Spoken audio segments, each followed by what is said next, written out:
What it gave me was all of my time back. Most entrepreneurs do not understand the value of time. I believe that that's what sets apart truly great people, is their ability to process, and typically process grief or valleys quick. Yep. And I realized that I do want to celebrate my wins, but I celebrate my wins more for the people around me that help me get there than for myself. Business is about iteration. It's about small choices frequently.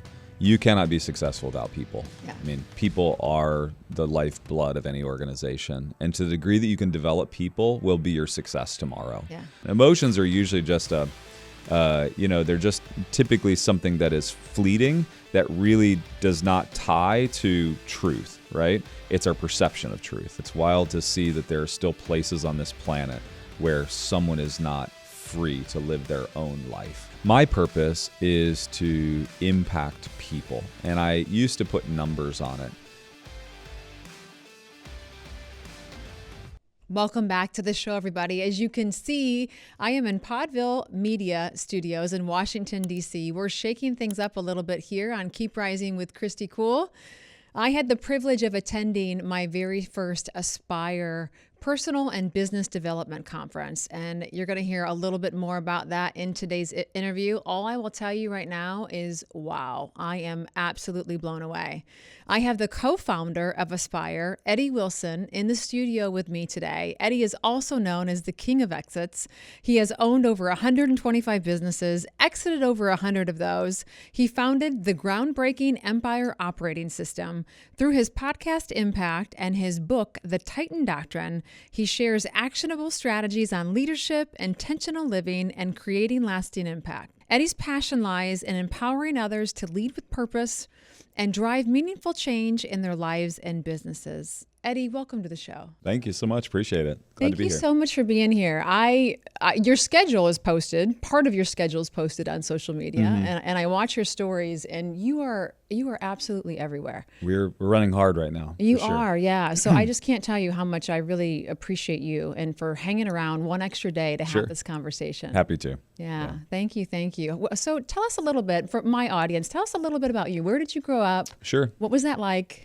Well, I grew up in Ohio. That's right. And I grew up in small town Ohio, near Kent, close to Cleveland, if anybody really cares about where it's at. But I grew up there in the home of an entrepreneur. My father was an entrepreneur. My grandfather was an entrepreneur. And ironically, my mother is also an entrepreneur. So my mom runs her own business. My dad runs his. So I get where I am today very honestly. It's that passion that's instilled as a child, watching your parents chase their dreams. And so while my parents really struggled when I was younger, it really took the fear out of me to chase my own dreams. And so that's really what started it all.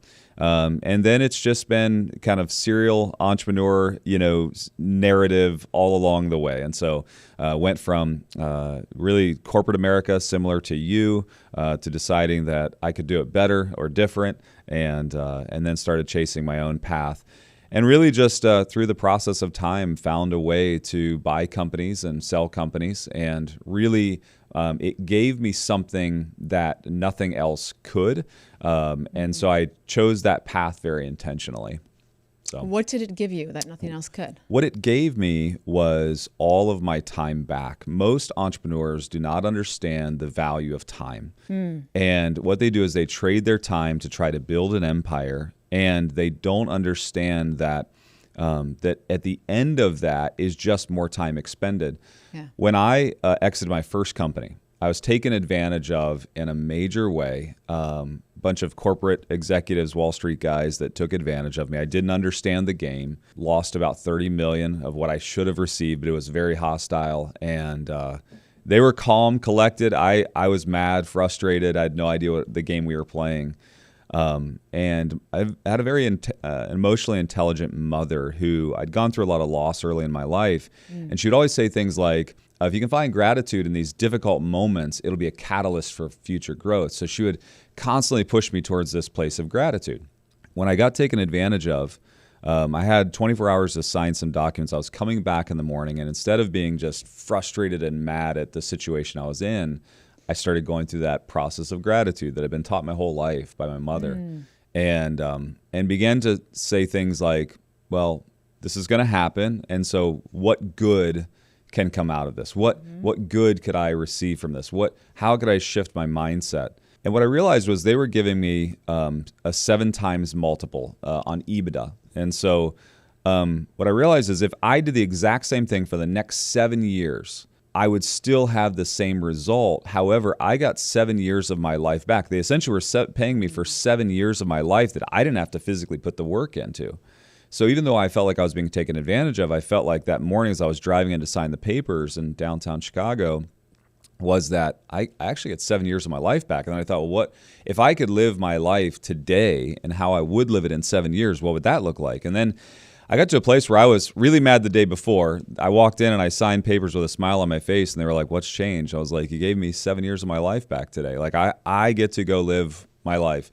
And that's why I exit companies, is because I can build something with exponential value, and instead of waiting a lifetime to receive the value of it, I get it back quicker, and then I get to propel that into a life of purpose. Then I get to put that into philanthropy and the things that I love and making impact on people's lives.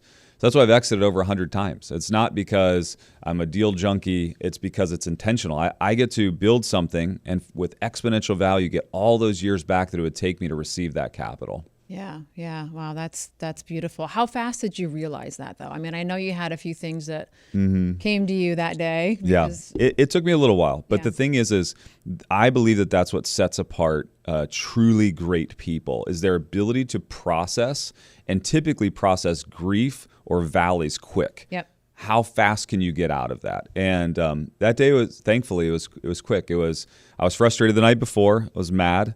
And I got up that morning and decided I was going to kind of walk that path as I drove in. It took me about an hour driving back into Chicago that morning to get to that place. But that was the thing that changed everything for me. Yeah. So it was supposed to happen. So on the flip side of that, how do you feel about celebrating the wins too? I mean, like what I'm hearing is maybe coming back to this place of neutrality. What do you feel about the peaks? I think that neutrality is really important. I think oftentimes you can get the euphoric high of the peak that then just creates a massive dip on the other side.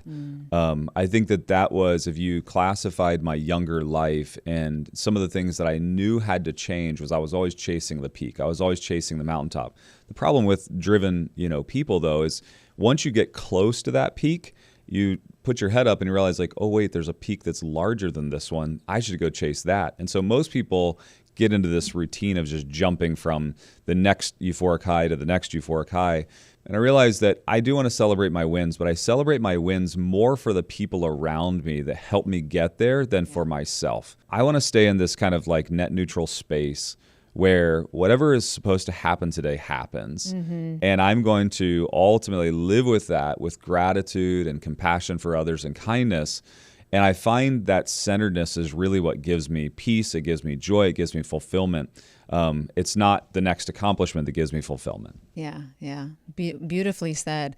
I have to ask, so with what happened to you with your first exit, did that fuel anything for you? Sure. There was 2 promises I made to myself that day as I sat at the table.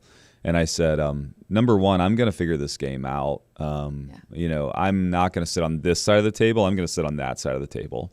I did not know the game they were playing until the last hour. I thought I was getting, the story goes, I was actually trying to source capital. I'd landed a very large deal with sourcing capital. I didn't realize that the contract I took was from the largest ad agency in the world that then offered me capital, but I didn't know who they were. And when I sat back down at the table, they were like, oh, by the way, we're actually the ones you took the contract from. And the capital that you're expecting from us today comes with a price, and that's the price of buying your company. I had already extended myself. Like, I didn't know the game we were playing. And so I realized, like, I've been outplayed here. And I decided that day that I was going to live my life intentionally, and I was going to shrink down time and start living my life today for what I would live 7 years down the road. And the second thing was I'm never going to sit on this side of the table. I'm going to sit on that side, but I'm going to do it right. I'm not going to do it with malice or ill intent. I'm going to do it where both people win. Like, we can all win at this game. Like, business is a place where like I'm a capitalist. I love capitalism, but I believe in this concept of cause capitalism. I think that your business and the output of your life should make impact on the world and impact on others' lives. And I decided that day that I would sit on that side of the table, but I would never make someone feel the way I felt on this side of the table. Yeah. That was what drove me to be the king of exits. That was, that day, that was that promise I made to myself. Yeah. So how do you ensure that all these companies feel good? There's three people involved in an exit of a company. It's the owner, it's the person who's selling. It's the person who's buying, and then it's all the employees that are affected. I think you have to create a win for everyone. I negotiate harder for my employees than I do for myself on the exit of my company. I didn't get there by myself. I got there with them. They allowed me to ultimately win, and so I have to allow them to win as well. So in the negotiation process, whether I'm buying or I'm selling, I'm keeping in mind the buyer, the seller, and the employees at all times. If you keep a centeredness about that process, and you kind of remove the greed or the win, as it would be called, all of a sudden you can kind of create the environment where everyone has the potential for a positive interaction. How important is being intentional? Very. Yeah. It's very important. So much of our life is driven by our subconscious, and our subconscious, in trying to keep us safe and protected, oftentimes does us a disservice. It's protecting us from what? From some perceived loss earlier in our life or whatever it is. And so to be intentional means to bring the subconscious into the conscious in my kind of estimation. And so I'm constantly trying to bring that subconscious into my conscious. Why am I making this choice? Why am I taking this path? Why am I having this conversation? Why am I in the situation I'm in? And when you bring the subconscious into the conscious, you have so much more control, and you can dictate the outcome of your life.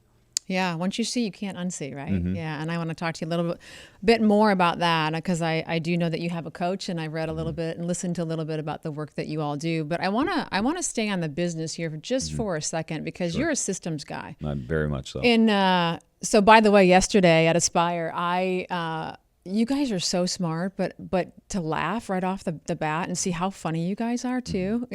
Yeah.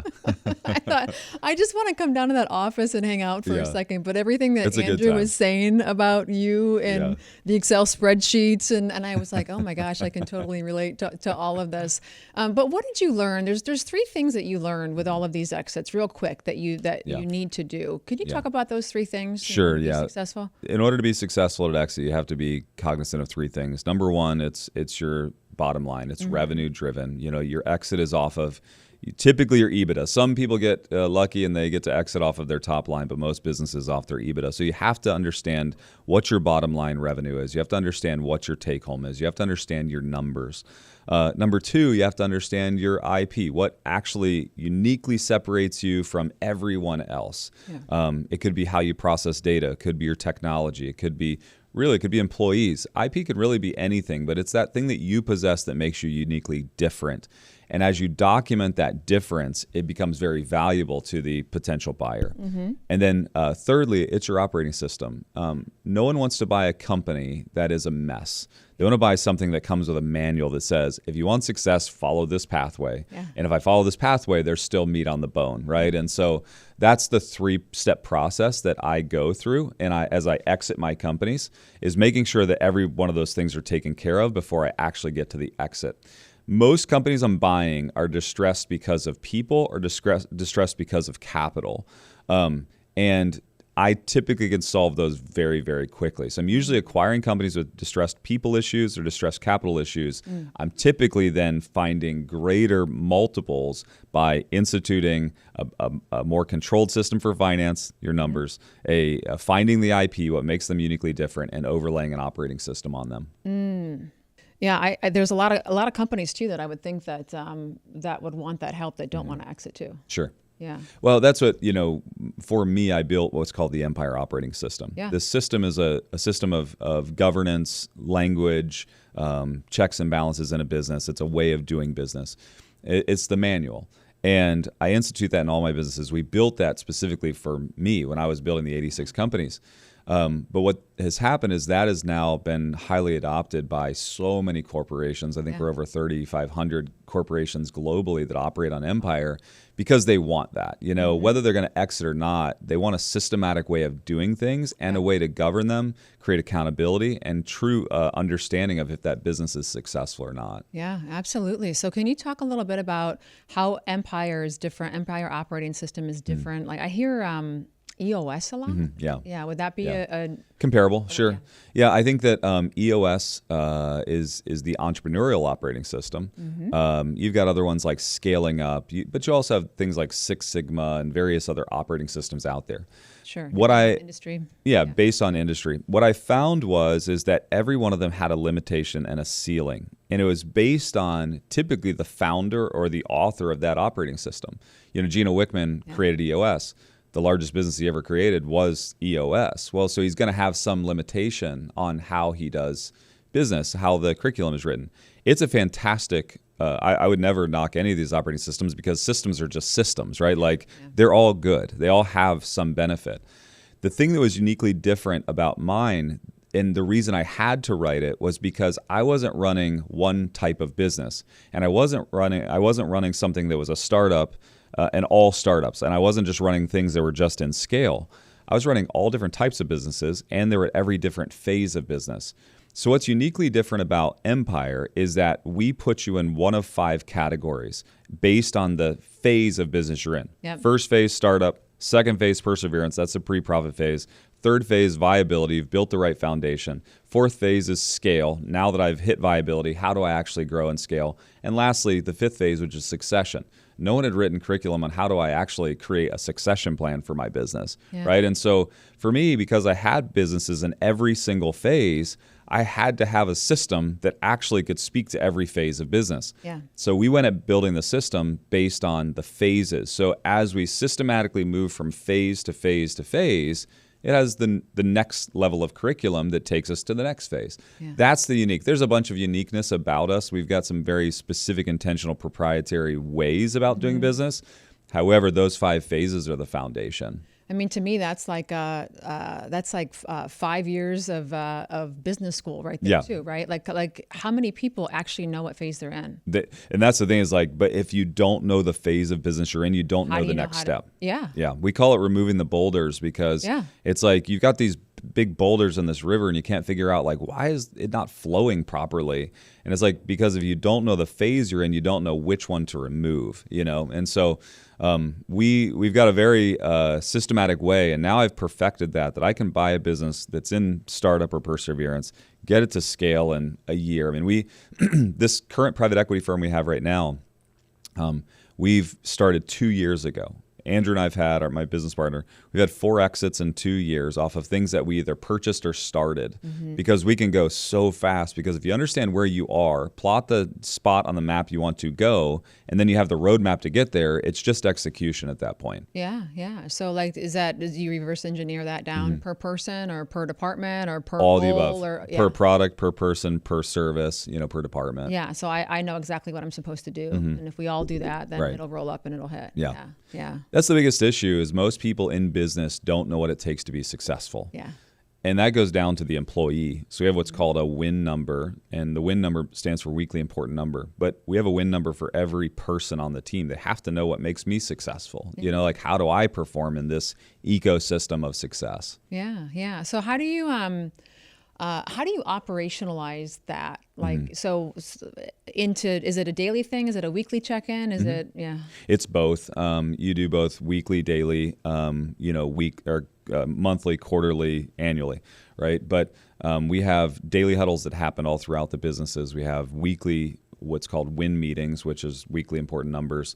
That's our governance meetings. We have a systematic way of running our finances. I'll tell you one big key to this. We manage all data and all finances on a weekly basis. The reason why I beat most of my competition, we have a coffee organization business in the southeastern part of the country. The reason why I can beat Starbucks every day is, yes, we have better coffee. That's, my opinion. But the reason I beat them is because we have a weekly governance. I look at the finances, at the operations, at the output weekly. And so I'm making 52 great choices a year, right? I have all data at my fingertips, all finances at my fingertips every single Tuesday. Tuesday, I have win meetings all day long.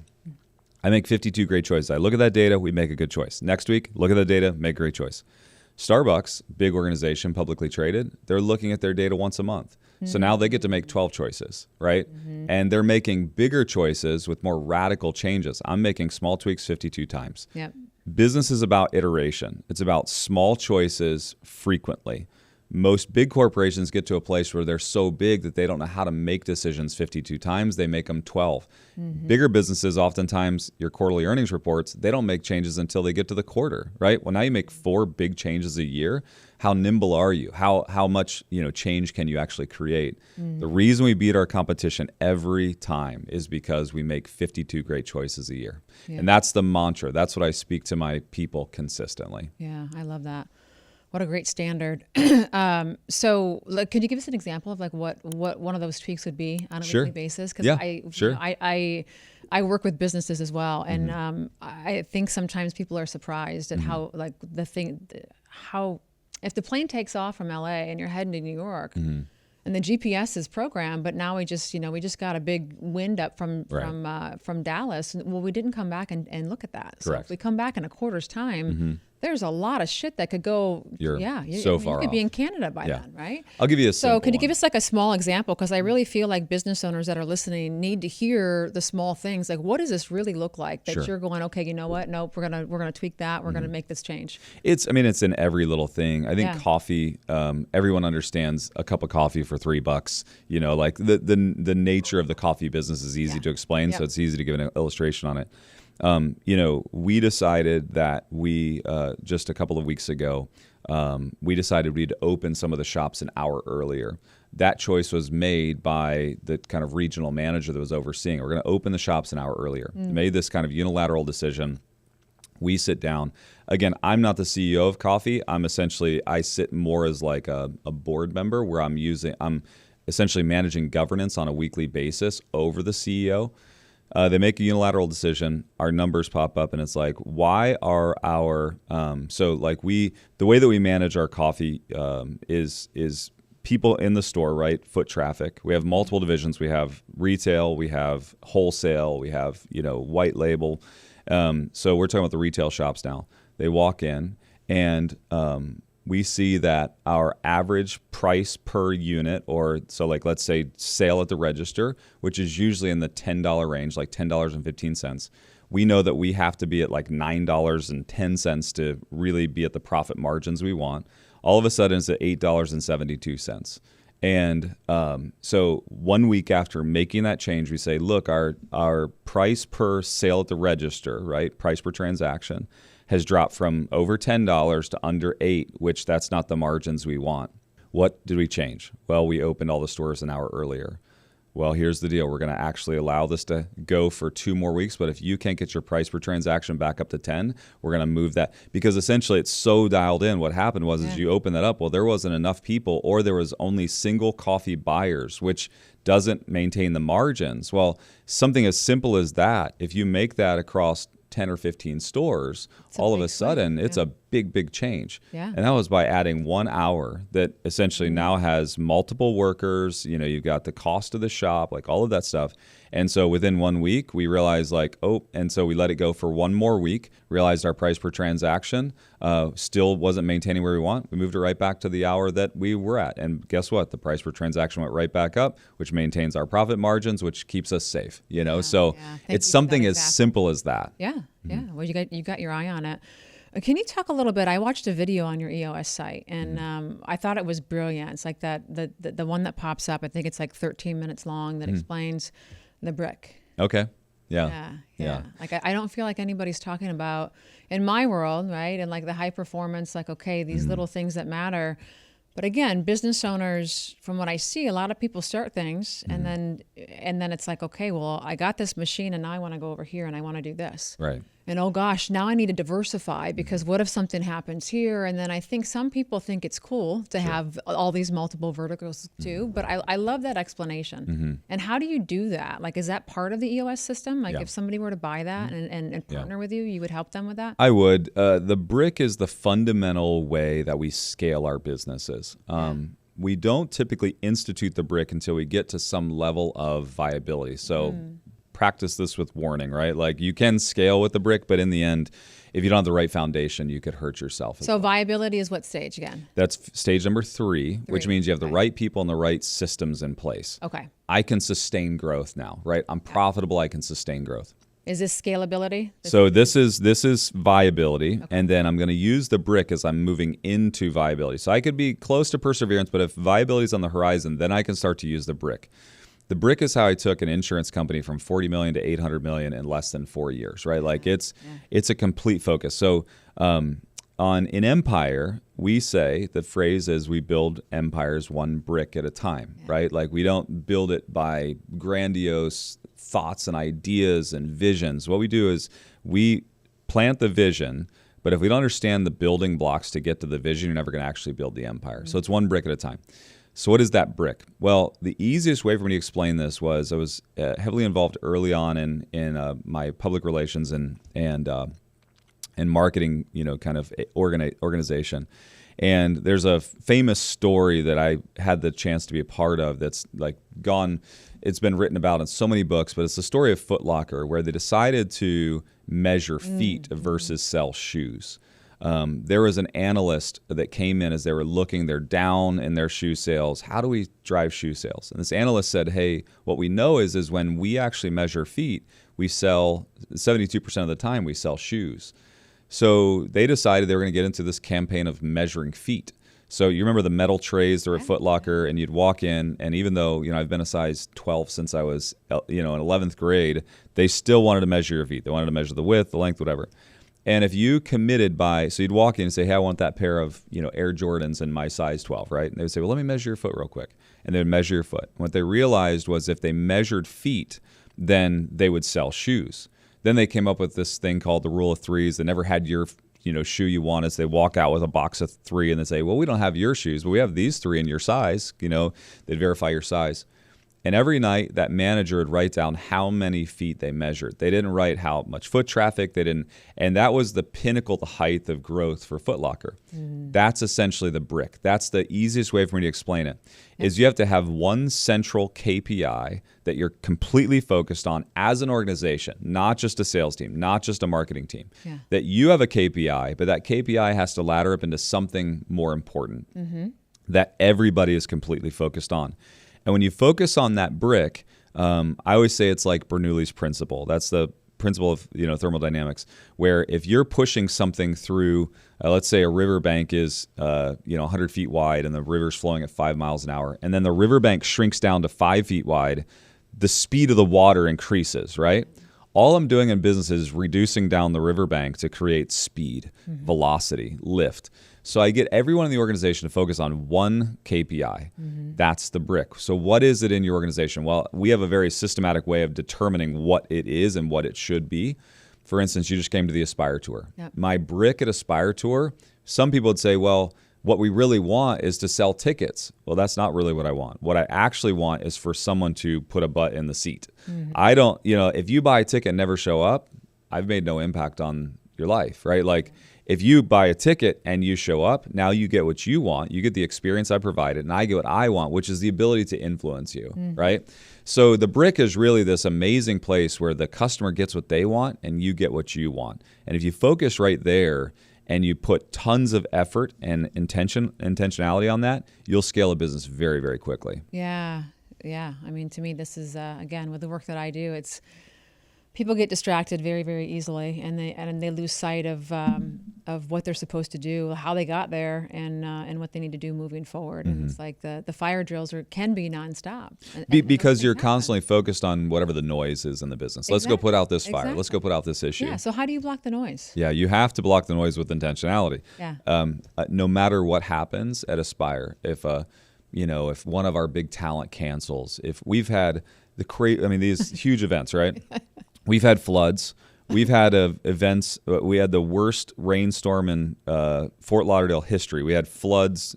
That was the day before Aspire. We've had in Denver, we had the HVAC system of the hotel and event center collapsed in the pool, killed somebody the week before we got there. We weren't even sure if we had a venue, right? We had tornadoes at one of them. It's been the craziest thing. The weekend, if you remember when all flights were shut down because all of the, systems failed for all, that was our Madison Square Garden one. Well, we put, $2 million in Madison Square Garden, was not sure if anyone's going to get there. And that happens, but in the end, that's the noise. But the focus is always, but how do we get people to come sit in those seats? Mm-hmm. When we got a flood, how do we get people here? It's a complete focus on that brick so that nothing else matters. It actually drowns out the noise when you focus on one intentional thing. Yeah, I'd have to think that the people that are employees and that get to work alongside of you, that translates into so much in their personal life too. It should, yeah.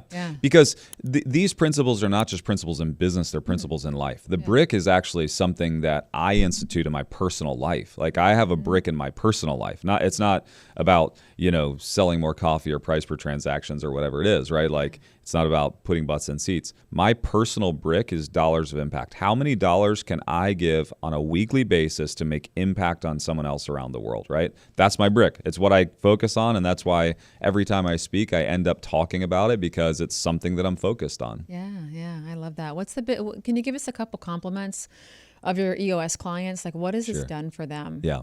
So for Empire, the Empire operating system, we have had corporations as large as Arby's, take us on, and we've got Don, who's the former CEO, is so complimentary about us and the success they've had, and helping them systemize and scale. You take a franchise, a system in a box, and oftentimes that's the sum of all their success. And to be able to go back in on top of those franchisees and say, hey, there's a lot more to how you can run this to get more efficiency out of this than just what the franchise has given you, has been a huge success for us.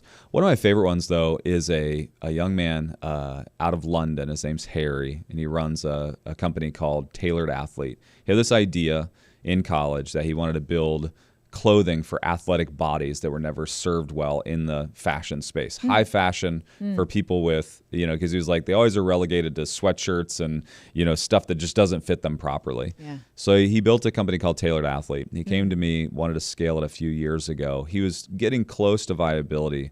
Now, Harry has built one of the biggest, and he's in his 20s still, built one of the biggest clothing brands on the internet today. He's crushing it. It's all, based on the Empire operating system. But I think that, it's people like that, like Harry, that, he had a dream, he had a vision, but he didn't know how to get it to scale. He didn't know how to, he was passionate about helping a certain people group, but didn't know how to actually build the systems to do it. People like him, I've watched him grow as a leader and as an organization, and that's been a lot of fun. But I'll tell you, last one is we build sustainable businesses around the world to help people groups that are struggling. They all run an Empire. I have a sewing center that rescues girls out of sex trafficking in Guadalajara, Mexico. Wow. That sewing center runs, we rescue the girls, we get them college education, we provide housing for them, food for them, and they get to work in the sewing center. They get to make cultural dresses. All of those are sold online and sold in the markets there. Because of that, all runs an Empire. They actually get college education as a part of it. They get a lot of mentorship and training. But because that business is so profitable now, we've actually built an orphanage, and they actually pay for the orphanage. So the business is so successful there that it pays for the orphanage, and then they go get to serve and help the kids. So you think about this ecosystem, and that's all because of a systematic way of doing business. Those are the ones I'm most proud of. Yeah. I absolutely love that. That's amazing in so many ways. We'll get to that and more about that in a second. When it comes to this EOS, like I love systems, I love numbers, I love okay, this is where I'm supposed to focus. If I do this, then you throw humans in there though, right? Yeah. So tell me a little bit about the people that work for you and your focus on development. Yeah. You cannot be successful without people. Yeah. I mean, people are the lifeblood of any organization. And to the degree that you can develop people will be your success tomorrow. Yeah. I wrote a book a couple of years ago called The Titan Doctrine, and it was my 8 principles. See, many people, one time I ran 86 companies, and they would say, well, how did you run 86 companies? Well, I didn't run 86. I had 86 CEOs that ran those companies. It was my job to unlock them. So the higher you grow, the more focused you have to be on developing people than developing the systems, the processes, the products. Mm-hmm. You have to get to a place where you just develop people. And so my book was really me watching 86 CEOs struggle to get through their ceilings and realizing there is a common thread that all of them are facing. Those 8 principles are really the 8 issues they were struggling with that I constantly was. So I'm trying to develop, how do I get them to break through some of these issues? And it was just so consistent across the board. So for me, developing people is really my job. Mm-hmm. Every month I do what's called a lunch and learn. My entire staff comes in and I just teach them philosophy, my philosophy on life and in business. When they ask for meetings, I bring them in, and I may only be able to give them 15 minutes, but we talk. And we talk about, I'll talk to the sales guys, or I'll talk to the customer service reps. Like, I'll give them time. If they want time, I'll give them time. And then constantly pushing people to break through. We all have limitations. I still have limitations in my life. Yeah. And someone needs, and here's the foundation. Everyone in their life needs someone to believe that they have the ability to create more in their life than they're creating today. Yeah. And if that's the position I take, and I'm constantly fighting not with them, but for them, and beside them, to help them break through, to get more, not more monetary things, but more out of their life, more outcomes, more output, get to a higher level plane of thinking, whatever it is, development, then I position myself well in that ecosystem to help them get there. Yeah. Most managers feel like they're fighting the people. It's a battle between them. Mm-hmm. You have to go beside them, grab them by the arm, and fight with them. And when you fight with them, it has to be through the ethos, the desire, the thought process of, how do I get them to break through? Mm-hmm. Those are the conversations we have. Yeah, we were talking before this interview about somebody that saw some things in me when I was in my 20s, mm-hmm. and my upbringing was a little bit different than you, and so I found this idea of gratitude and thinking a different way and personal development later on. But the fact that this person saw me, mm-hmm. right, and makes I could difference. feel, and I knew it was there. I just didn't know how to unlock it. Like it was totally different. But not everybody has the desire to go. And can you talk about how you use Predictive Index in your company? Yeah, I love Predictive Index. Yeah. It was definitely a godsend.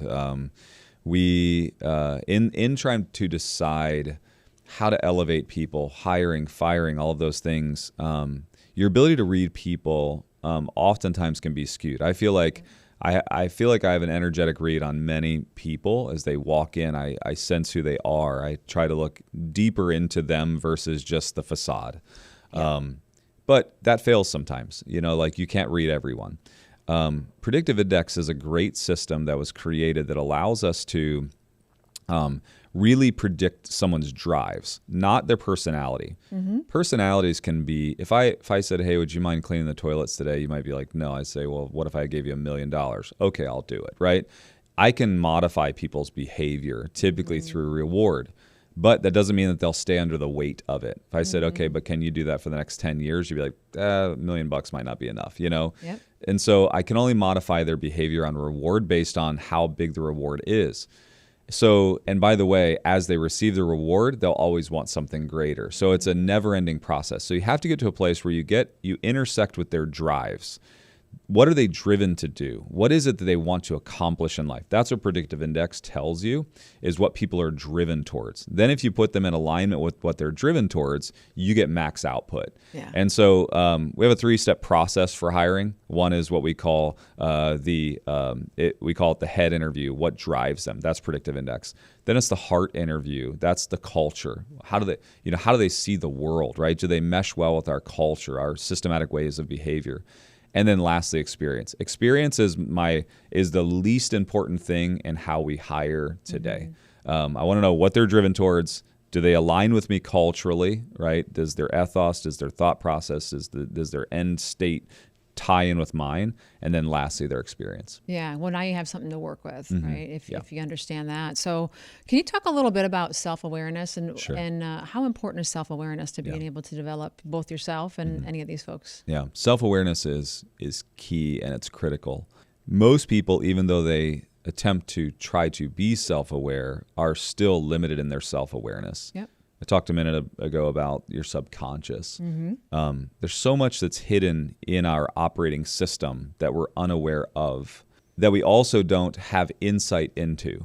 Our traumas, our issues in life create behaviors in our life that what you have to do is you actually have to look at your behavior over time and say, why does this behavior exist in my life? Then trace that behavior back to something that's creating it. Oftentimes we just do what we do because we do it and we are not aware. Yeah. And most people, even though they say they're self-aware, are not, because there's so much in your life that's really undiscoverable by us humanly. Yep. So number one, you have to look at your behaviors and you have to trace those behaviors back and say, why am I getting the exact same result in this certain, set of my life, right?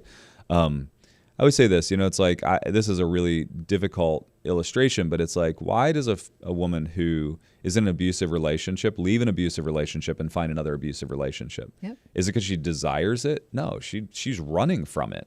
But oftentimes it's our subconscious that drives us into the behavior. So you have to look at the behavior. Why did I choose this relationship again, right? Then in that behavior, you can trace that back. Well, oftentimes you need a third party to try to help you. Help you see what it is. There's so many loops in our life in our lives that we really struggle with. And so I believe that true self-awareness is an openness and an authenticity and a truth to someone else. Who is it that can call me out on my crap? Who is it that can say, Eddie, you're back in that loop again. What are you doing? I think true self-awareness is allowing someone else in. Yeah. Wow. That's very profound. It is in the behaviors, right? That's the pattern that we can catch. But then what do you do with that once you see it? There's quite a bit of work that can be done there. But this is what your coach works with you on. He does. In your team? Absolutely. Yeah. Yeah. You talked about behaviors and I thought, wow, that's, I love that he's watching your behaviors. And I'm sure there's been times where you may not have known that you were doing a certain thing. Many times. Yeah. Yeah, many times. Yeah. If you're like most overachievers, you're probably already thinking about 2025 and how you're going to level up even more, unleash your full potential, and reach your goals. Well, don't worry, I got you covered. I've gathered some of the most successful people in the world in both life and business who also happen to be my friends. Brad Lee, Ben Newman, Emily Ford, Amberly Lago, myself, and 15 other experts are ready to pour into you as you launch into 2025 stronger than ever. Join us for a free 4-day online event where we will share proven systems and skills to elevate your mindset, drive action, and unleash your full potential. Go to www.successunleashedsummit.com to register. Link is in the show notes. I'll see you there. Yeah, I had, when I got divorced and then I started dating again, and I was like, shit, man, I have a picking problem. Yeah.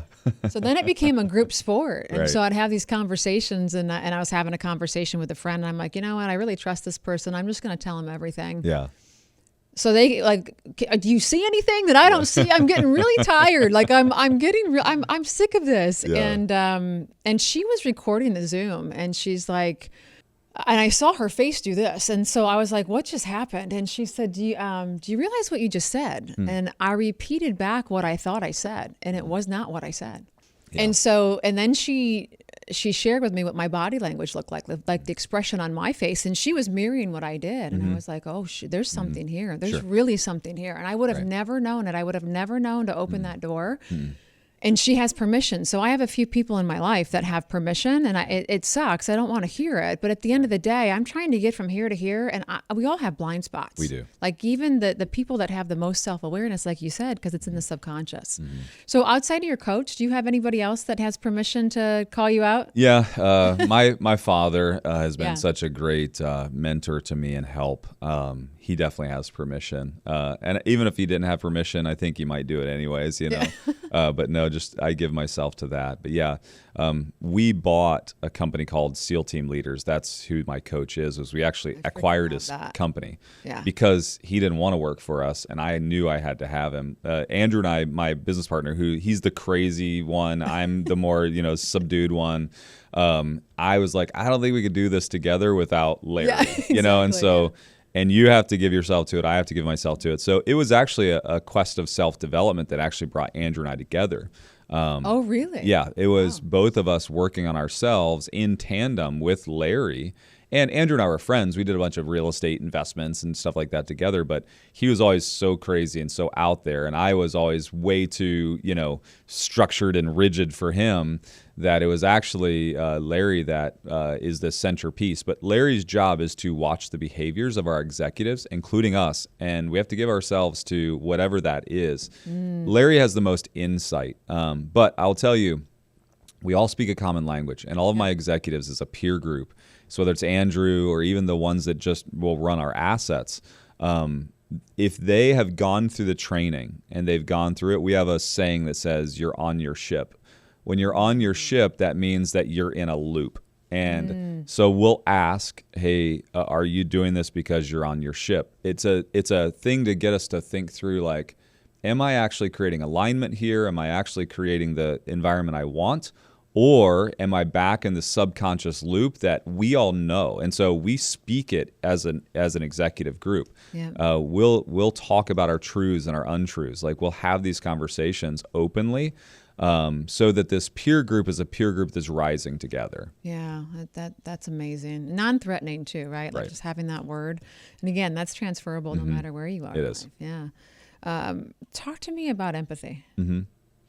Yeah, empathy is something I definitely lacked early in my life. Yeah.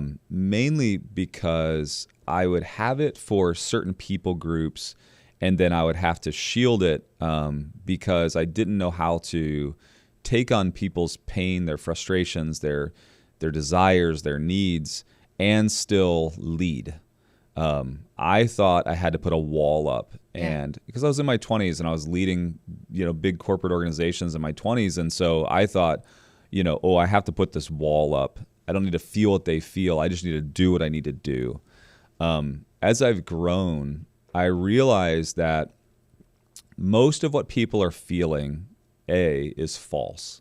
Most of what they're going through is not really real, right? Like, what they're feeling oftentimes is a result of something else that is real, but it's a misperception of what's going on.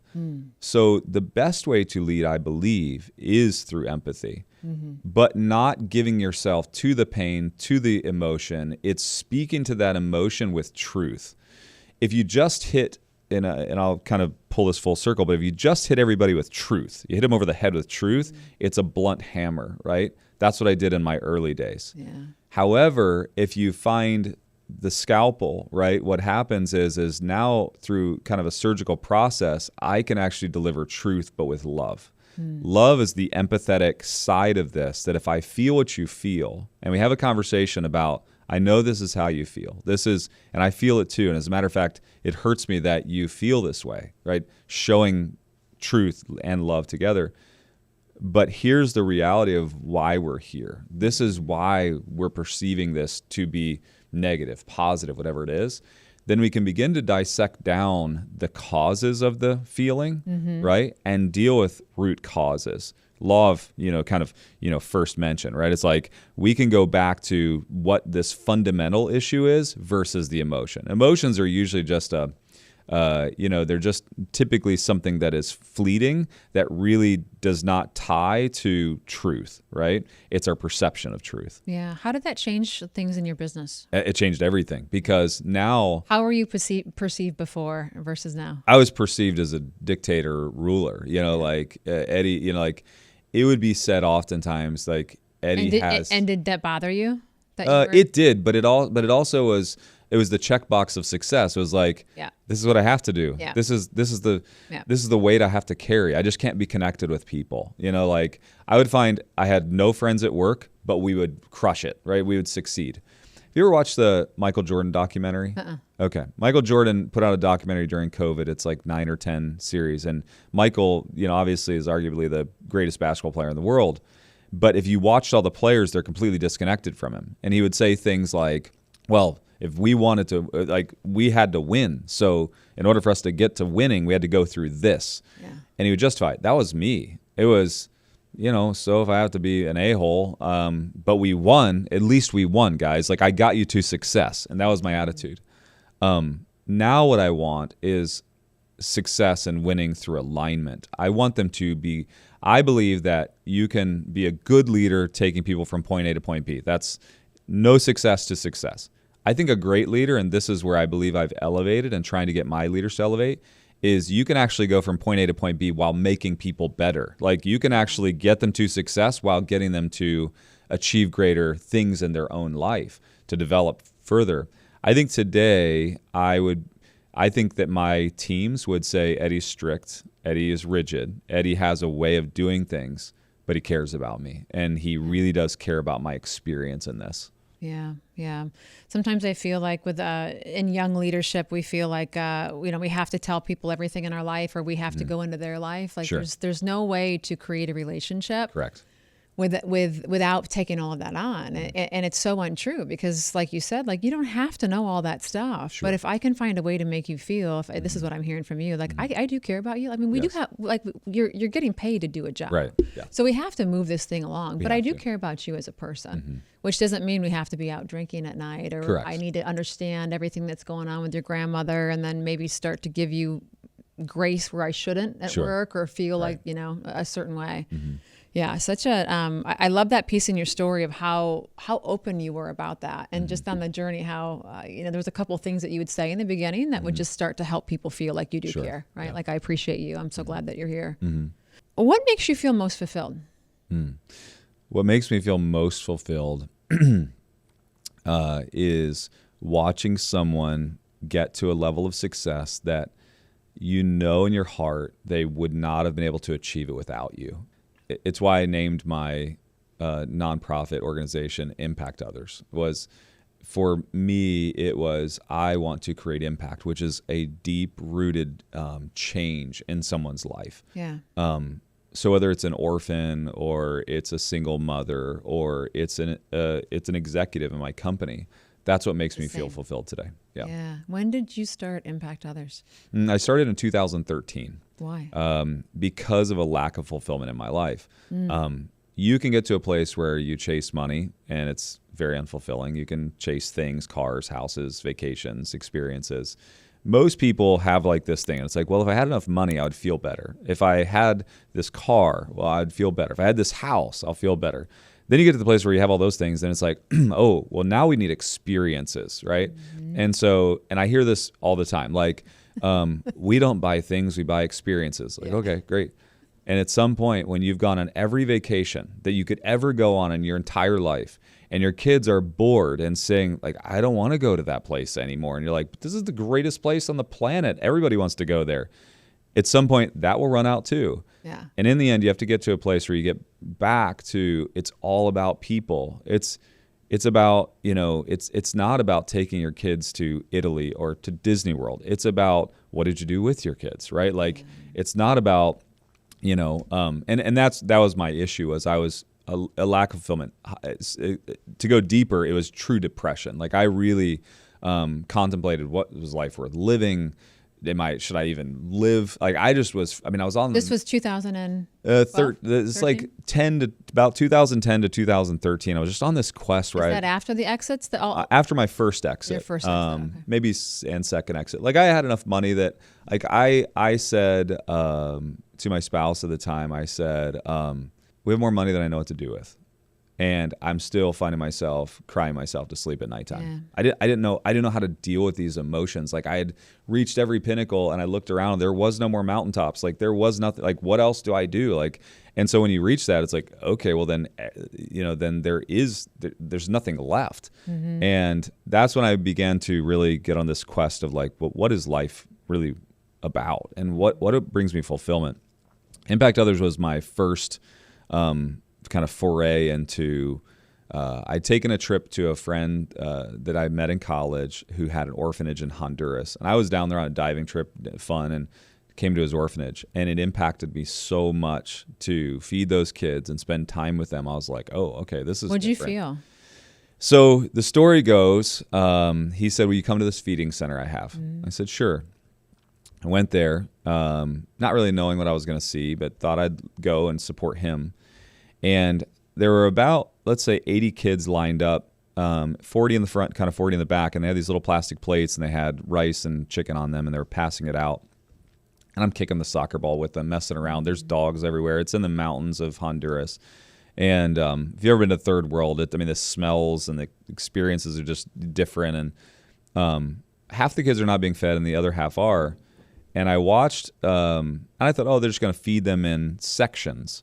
And I watched as like the last little bit of rice and stuff like that, they would kind of turn their plate over and they'd knock it off. And then all of a sudden the kids from the back would dive on the ground and be fighting over these little grains of rice with dogs, and the dogs were biting the kids. And I mean, like, it was sensory overload. And I said to the guy I was with, I was like, whoa, like, what is going on? Like, why are they doing this? And he was like, well, I don't have enough to feed them all. I have to choose some to feed and some not to, because they're all malnourished.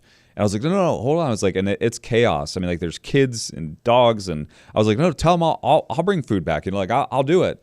You know, as Americans, we think we're just going to solve every problem, right? And there's so much ego involved. And he's like, okay, do you really want to tell them that? I said, yeah. So he tells them in Spanish, stand up. You know, like, it's okay. We're going to bring food back, and we'll bring it back in just a little bit. So we go hop in the truck, and as we're driving down, he goes, here's the deal. He said, I'm not taking food back today if you're not going to feed them tomorrow. He said to give them hope is actually more dangerous than making them live within reality. He said, today, what you just did by making them stand up, he said, prevented them from fighting. And he said, and these kids, if they don't fight, they don't survive. He said, I have picked the ones that came first. He said, and all these kids had red hair. Like, we're in Honduras. They should have black hair. They had red hair because they were so malnourished. There was all kinds of issues. And he's like, this isn't a commitment of us doing it today or tomorrow. He's like, this is a lifetime for you. He said, if you're going to give these kids hope, you're going to follow through. And that was like, oh, okay, what does that cost? You know, like, I have no idea what I'm even in for. Yeah. And he tells me, I mean, we were literally paying like maybe 87 cents a day to feed these kids, it was something small. And I was like, okay, I'll do it. Like, that's fine. I'll do it. Like, I can't have in my conscience that there's kids fighting over rice every day with dogs. And he's like, okay. So we brought food back, we fed them, and I've never felt so much joy in my entire life. I sat there, like, I'm not a crier. I wept. I just, like, watching these kids eat and just, like, seeing, and for the first time I saw hope. Like, I realized, like, oh, we are giving them something they've never experienced before. They get to stop fighting today. Maybe they could turn that effort into fighting something else. There's still injustice in this world, but maybe I could take feeding, and it's Maslow's hierarchy of needs. Maybe we're taking the food and the shelter off their plate today, right? And what can they fight for now? Love, relationships, right? Yeah. And so that was my first step. I felt something that day I've never felt in my life. And it's still, even today, just a dimmer version of that. I still get glimpses of it, but that moment, it was like, you know, when the Grinch said his heart grew like so many sizes. Like, it felt like that. I felt like, oh my gosh, I feel something I've never felt before in my life, and I don't want to ever leave it. You know. Yeah. And that's really the start of Impact Others. Yeah. Wow. Beautiful, beautiful story. You probably don't know this, but you know, the reason I left corporate America, I was at a Tony Robbins event, and it was probably the third time that it was probably the third event. And when he said success without fulfillment is the ultimate failure, at that moment, it was like God spoke to me and it hit me right in the chest. And I was like, oh. And he told us to take out a piece of paper and write down all the things that made us feel fulfilled. True story. I had to Google the word. So I was just drive, car, how, you know, like all these stupid things that my ego was attached to. It took me 30 minutes to get my list. And then he's like, well, you guys got to find more time to do this, or you got to create a business around this. And when I looked at my paper, I thought, like, fulfillment's here, and what I'm doing for work is here. It's never going to intersect. Like, I'll get like a little bit of it, but I'll never be able to totally intersect. And for me, one of the first things I was writing checks to animal rescue. Well, then I opened my house to take care of these dogs, these puppies. And being up all night, nursing these little things back to health, you know, the maternal instinct is real, but I didn't have children. I was divorced during that time, right? And I thought, oh my gosh, I got to find a way to do this. Yeah. So then I brought in staff to do that while I was working, and we did over 500 mommies and babies. Wow. And it's like now the cause is greater. Like, okay, can we spay and neuter? Like, where are those laws at? Because you wonder if you're like, is this thing ever going to end? Right? Like, we're not even making a dent. But I can relate to you in the sense that that's when things shifted for me, and I thought, wow, this stuff is wrong. You know, I mean, money's a tool. I love it. I'll always make a lot of it. I'm a driver, but this is the piece that like really matters at the end of the day. Yeah. You told a story yesterday that I didn't even know existed. Like sometimes I feel so silly. I didn't even know like the slavery. Yeah. Can you talk about that a little bit? Sure. That still exists today. It exists in many countries today. Pakistan is one area that we're working in where it does exist, where it's really as a byproduct of a debtor's prison, right? Like you get a loan you can't repay, and essentially you go into a debtor's prison, which is essentially slavery. But oftentimes the systems are rigged against you where you can never work enough to repay your debt. And so then they enslave you, they enslave your family, and they enslave generations to come. And in the northern parts of Pakistan, there are brick factories everywhere. It's what they do in the desert regions.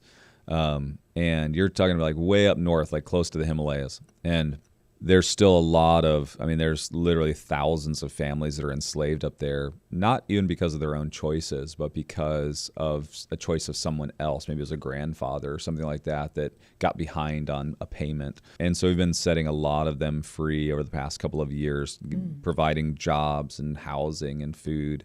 It's a mission of mine, but there's a lot of slavery. I think the slavery that I at some point I'm going to expose, and I just haven't decided how to do it yet, is in India, where there are girls that are enslaved to the Hindu temples, and they do it in a way that makes them feel like they're turning into a god or a goddess, and families are essentially given something for their daughter to be given to the temple, and she becomes a temple prostitute. And the businessmen of that area will take advantage of it. You'll see a 14. What age? 14, 12, anywhere from 10 to 14. And you'll see a 14-year-old girl that if I put her in front of you today, I couldn't convince you that she's not 30 years old. Like these girls are abused at a level I've never seen it in my life. It's horrifying. And to the point where I get so mad and so angry that I'm ready to hurt people. Like you can't take the injustice. And in the next, I would say 6 months to a year, I am working really hard to expose some of that because I just can't handle it. It's like you can't see injustice like that and not do something, you know. But there's so much slavery around the world. There's still slavery in Africa. There's still slavery in Pakistan, India. There are parts of Central Asia that have slavery, and it's wild. It's wild to see that there are still places on this planet where someone is not free to live their own life, you know? Yeah. And a percentage of all of your companies, the work. All of it goes to impact others. Yeah. Every business we build today has a give back component of some kind. That's that cause capitalism, concept is I want my businesses to matter. So many people say they're going to do it, or so many people talk about it and they share, but like you actually build it. You built businesses that are doing this. Yeah. We have businesses that 100% of their proceeds go to it. It's just what I'm passionate about, you know? Yeah. What's your purpose?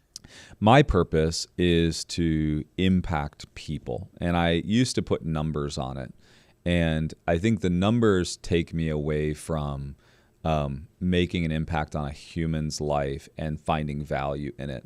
So today, if you said, what's your purpose today? It's to find someone that I'm supposed to come in contact with, make an impact on them, make their life better, take them to a new place.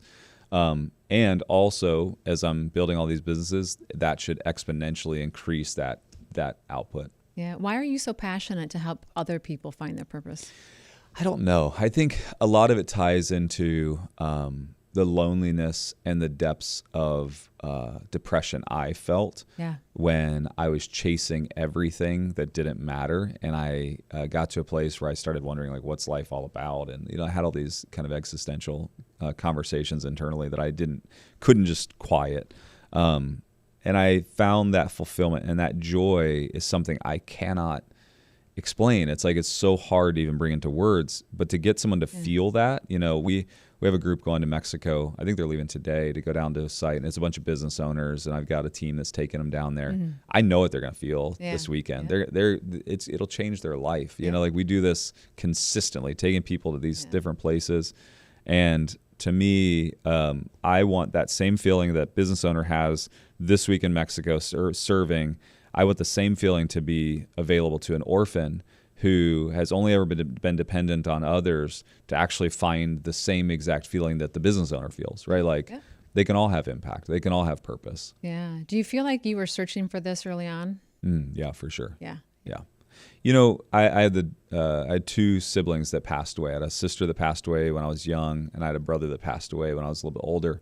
When you're faced with the reality of life and death at a young age, you ask those questions, what if I died today? I mean, my sibling died, so what if I died? And you get to a place, most of the time it was just reckless behavior. Like, well, if I'm going to die, I'm going to die. And so, like, it was crazy things, it was traveling the world and riding motorcycles and doing wild stuff, I'm going to go. It's going to be like this. That's exactly right. I'm going to live my life. And if I'm going to die, I'm going to die.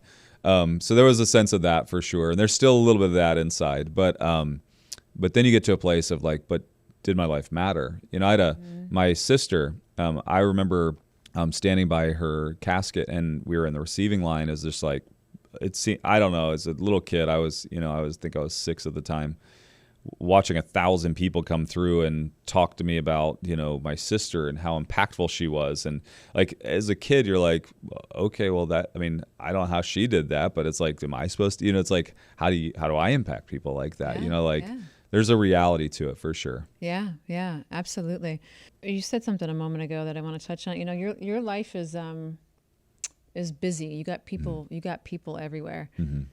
I'm such a baby on this journey in comparison to you, but it's interesting as I'm coming up and people see things. Right now, for me, it feels like there's a lot of people that want something, right? And and as I'm stepping out to, with a bigger message, and there's certain people that see it and they can help me with that too. And so it's like, even in like the last month, it's it's like, there's a feeling of people not wanting to get to know me. They just want me to hire them to, like, we're going to get you on stage, and you're so close. You just got to have this, this little tweak in your messaging. And it's true. It's so true. And true. I do need their help. Right. But it feels a certain way too, right? Is loneliness still a thing for you? 100%. Yeah. When I was leading in my younger days, there was always this kind of adage. They would say, lonely, it's loneliest at the top, heavy is the head that wears the crown, those types of things. And that's definitely real. Yeah. But I think loneliness is different today in that the more you rise in perceived stature, right? Like, you stand on a stage, you make money, whatever it is, then there is a perceived perception of not you to others, but others to you. Yesterday as we're walking out of the venue, the amount of people that just want to take a photo or take a selfie, or, and you watch them kind of like very closely, like they're coming towards you. They don't know if they should ask you. And because what they feel is there's separation between, like they're like, oh, Eddie is Eddie and I'm me, and so therefore I don't know if I should approach him, right? And that creates loneliness because I don't feel that way. I love every time someone says, "Can I take a photo with you?" Because I think, like, why would you want a photo? Like, that's crazy, So, but I love the connection of people. I just want to spend my life impacting people, and so they just want, like, can you give me one piece of advice? I'm stuck. Can you help me get to this next thing? Can you make this connection for me? It's it's lonely because they feel like there's a separation. The second loneliness is when you feel like they don't see you for who you are. They see you for what you can do for them. Yeah. That's hard, because when you make a lot of money or you run a lot of things or you're on a stage or you have some notoriety, then all they see you as is the next connection point for them. It's the path to success. And what you want to say, like, here's what I want to say oftentimes when they say, would you mentor me? Would you do this? I want to say, actually, if it would be easier if you said, would you be my friend? Yeah.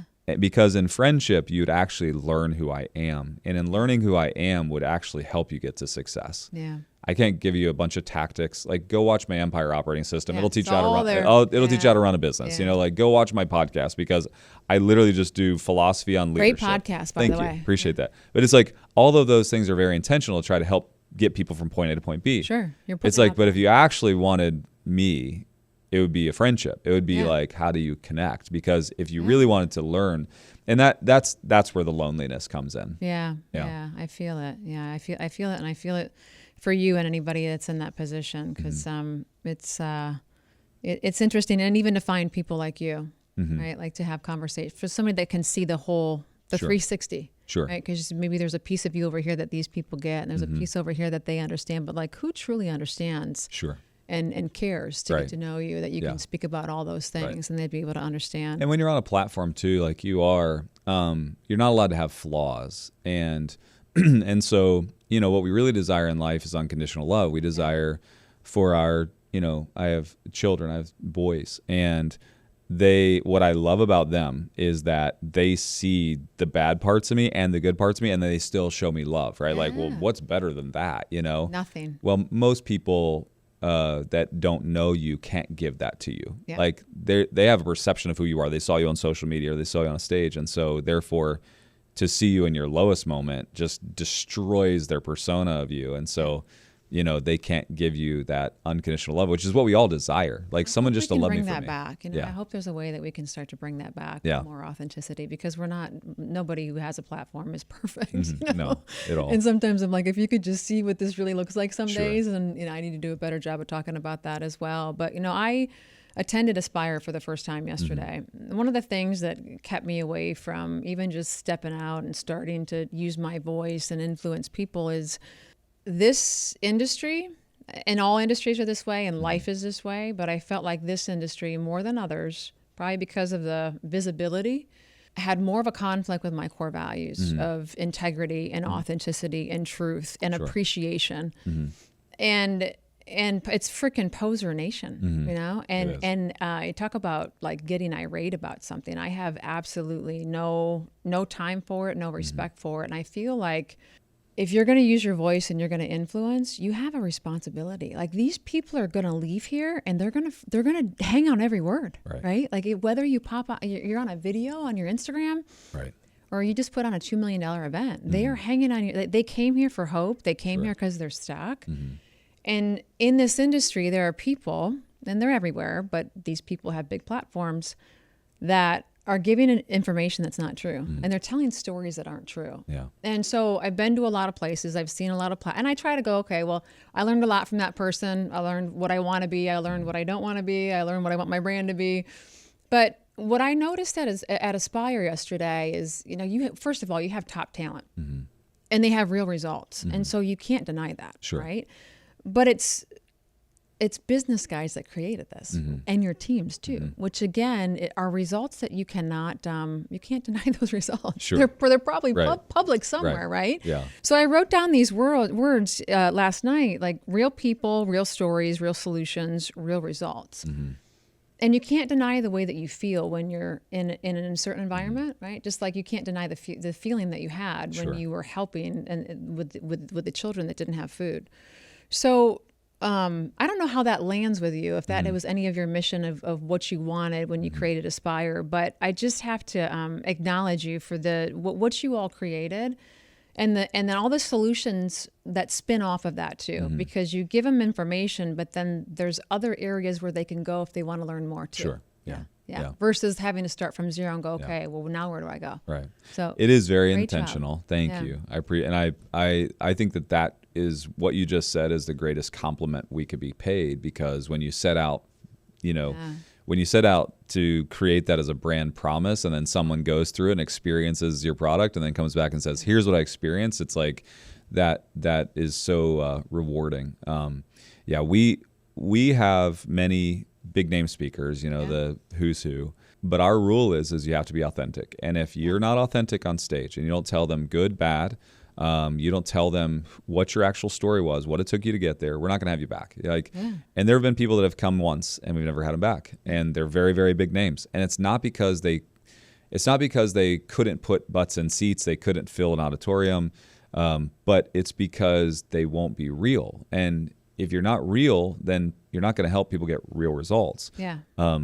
You feel that. I've sat in those. I've never been a seminar type person. Andrew, my business partner, he's done a million of them. He loves that stuff. But the ones I have gone to, I feel the same way. Like the moment I walk in, I'm like, okay, this feels off. Like there's something wrong about this. Is this real? Is this like the energy is a scam? Like who's here? Yes. And what am I being pushed towards? And so even in the products or the opportunities that we have, we're very authentic and open with it, and even make jokes about it. Like we joke about the fact that, like Andrew said, none of you actually thought you're going to come here for the intention of buying something. You do what you chose, but in the end, you realize this is a path you might have wanted to take.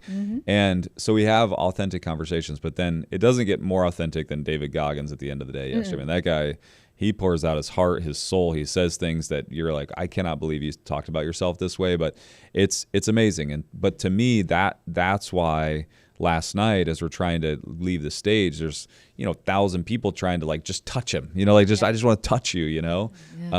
Because when you sense something that's real, you can't get enough of it. Yeah, I think the world hopefully is coming back to that, in greater senses. But we have our part too. So, just had to acknowledge you on that. That was such a wonderful experience. Thank you. Created something very special. Appreciate that. You are an incredible human being. You're so unique and you're so special. I can't thank you enough for being here. Thank you. Appreciate that.